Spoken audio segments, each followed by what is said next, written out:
राज्यामध्ये 17 विधान परिषदेच्या निवडणुका जाहीर झालेल्या आहेत. उमेदवारी अर्ज देखील सर्व पक्षांनी जे आहे ते भरलेले आहेत. उद्या उमेदवारी अर्ज मागे घेण्याचा शेवटचा दिवस आहे.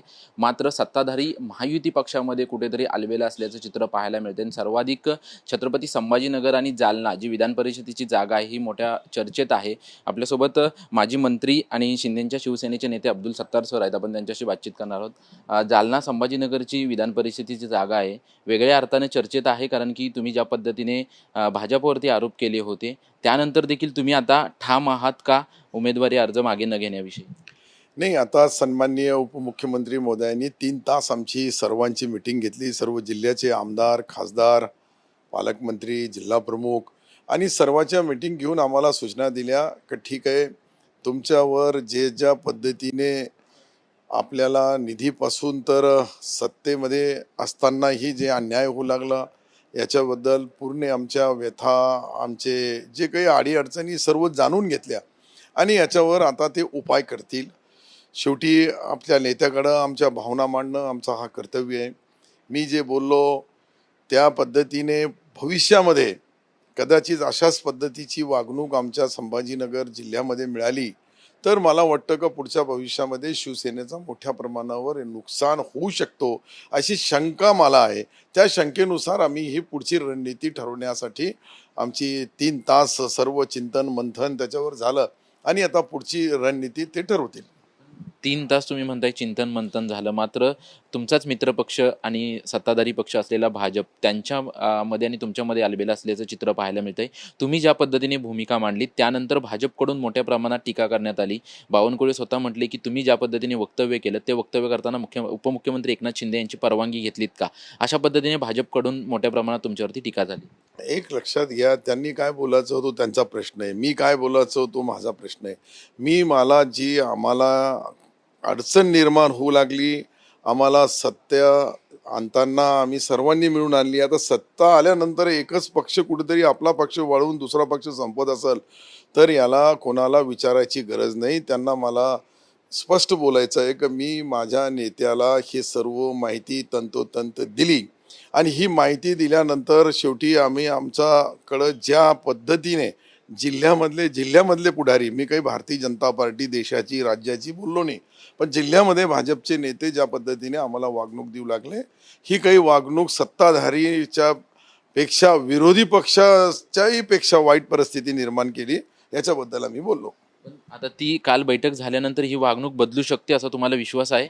आता आम्ही आमच्या नेत्याकडं ज्या आमच्या सर्व भावना मांडल्या, आता त्याच्यावर सन्माननीय मुख्यमंत्री देवेंद्रजी त्यांच्याशी ते बोलतील आणि बोलल्यानंतर मग याच्यामधला दोन्ही नेते मार्ग काढतील. तुम्ही मुख्यमंत्र्यांना भेटणार आहात? मी मुख्यमंत्री महोदयांचा फोनवर माझा त्यांचा बोलणं झाला. त्यांनी सांगितलं फॉर्म विड्रॉल करा, फॉर्म भरू नका.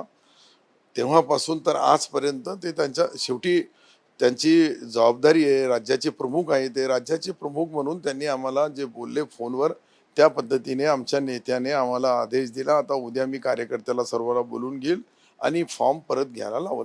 तुम्ही उमेदवारी अर्ज आता आपल्या मुलाचा जो भरलेला आहे तो उमेदवारी अर्ज मागे घेणार आहात? शेवटी एकनाथ शिंदे साहेब आमचे नेते आहेत, त्यांनी आदेश दिल्यानंतर निश्चित ते करावं लागतं. मुख्यमंत्री महोदय बी फोनवर बोलले, यासाठी मी तो अर्ज परत घेण्यासाठी आमच्या कार्यकर्त्याला सकाळी बोलून घेईल. सर्वाला शेवटी ही निवडणूक लढताना अनेक बाकीच्या लोकांनी, बाकीच्या मतदारांनी आमच्याशी संपर्क केला होता, आमचा संबंध केला होता. अनेक पक्षाचे लोक, अनेक नेते आमच्या सोबत होते, परंतु हे परत घेताना एक आमच्या कार्यकर्त्याला तरी विश्वासात घेऊन आपण ती उमेदवारी परत घेतली तर नाराजगीचा सूर राहत नाही.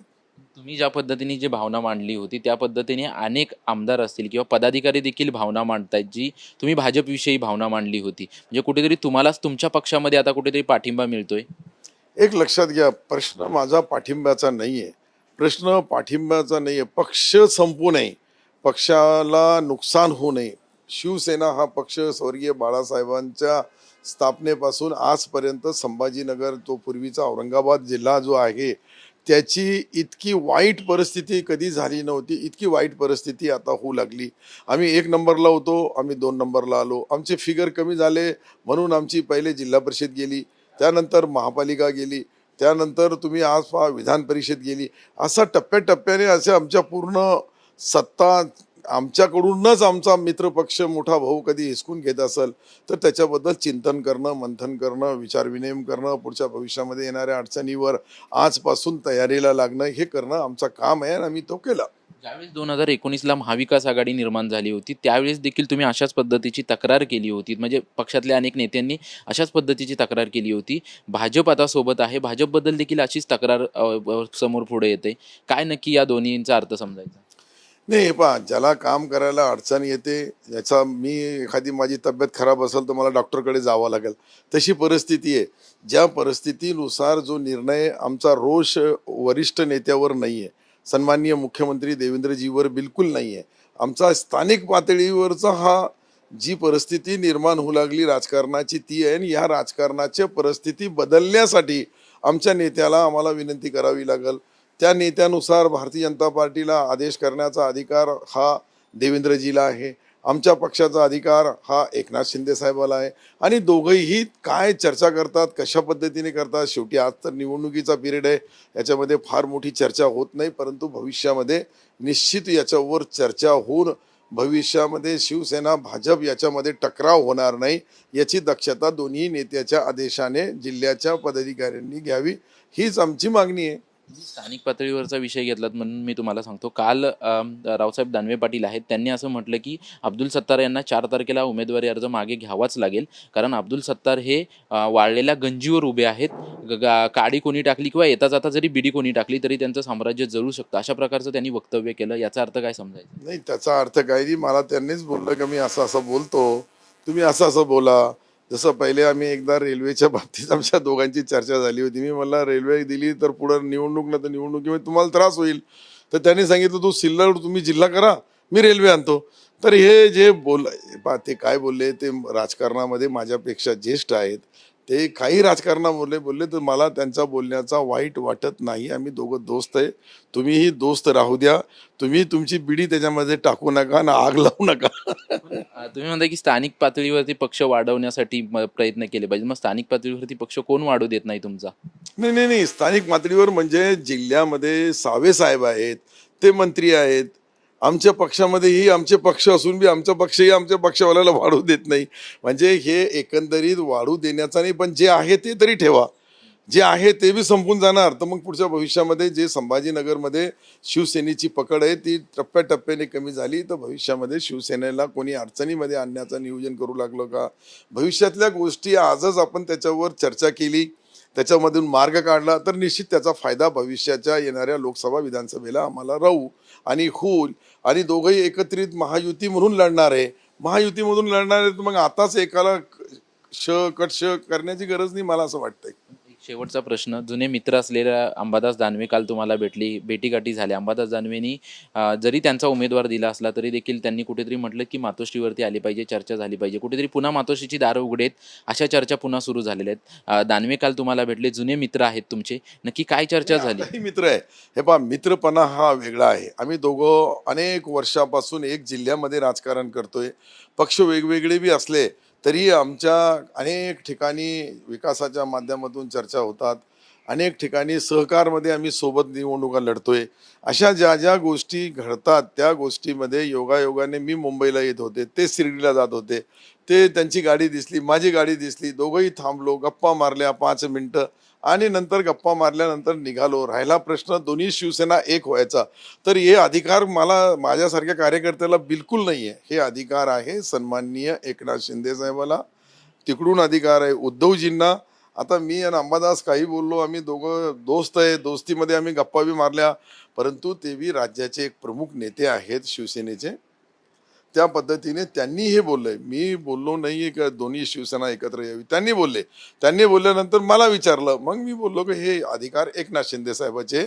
आता दोन्ही नेते वरिष्ठ आहेत. पहिल्या वेळेस बी, ज्या वेळेस 2019 मध्ये बी आम्ही वेगवेगळं झालो भाजपपासून, तर त्यावेळेस बी हे दोघं नेतेच होते आमचे. आताची सध्याची परिस्थिती तीच आहे. शेवटी कसं आहे का, एक शिवसेना कंट्रोल करण्याचं काम उद्धवजी करतात, दुसरी शिवसेना जी आहे आमची धनुष्यबाणवाली, याचा कंट्रोल आराम जो आहे एकमेव तो एकनाथ शिंदे साहेबाकडे, आणि एकनाथ शिंदे साहेबच याचा अंतिम निर्णय घेऊ शकतात. उद्या उमेदवारी अर्ज मागे घेण्याविषयी बैठक घेऊन तुम्ही उमेदवारी अर्ज मागे घेणार? उद्या निश्चित मी माझ्या सर्व कार्यकर्त्याला, सर्व माझ्या हितचिंतकांना, सर्व माझ्या मतदाराला एकदा त्याच्यामधले प्रमुख लोकांना बोलून घेईन. काही नगराध्यक्ष आहे, काही जिल्हा परिषद सदस्य आहे, काही आमदार आहे, काही माजी आमदार आहे. अनेक लोकांच्या काही एक माणसाची निवडणूक नसते. पक्षावर वेगळ्या पद्धतीने सर्वांनी मला ज्या वेळेस त्या निवडणूक लढण्याच्या वेळेस माझ्या मुलाला प्रोत्साहन दिला, त्यांना विश्वासात घेऊन उद्या ही उमेदवारी परत घेण्याचा मी माझ्या सर्व परिवाराला बसून निर्णय घेईल. धन्यवाद आमच्याशी सविस्तरपणे बातचीत केल्याबद्दल. आपण पाहतोय की ज्या पद्धतीने संभाजीनगर आणि जालन्याची जागा होती, अब्दुल सत्तार यांनी त्यांच्या मुलाचा उमेदवारी अर्ज भरला होता. मुख्यमंत्र्यांची फोनवर चर्चा झाली. काल 3-3.5 तास उपमुख्यमंत्री एकनाथ शिंदे यांच्यासोबत सर्व नेत्यांची बैठक झाली आणि उद्या सर्व कार्यकर्त्यांची प्रमुख पदाधिकाऱ्यांशी बोलून मी हा उमेदवारी अर्ज मागे घेईन अशी माहिती जी आहे ते माजी मंत्री आणि शिवसेनेचे वरिष्ठ नेते अब्दुल सत्तार यांनी दिलेली आहे. कॅमेरामन कमलेशसह निवृत्ती बाबर, TV9 मराठी, मुंबई.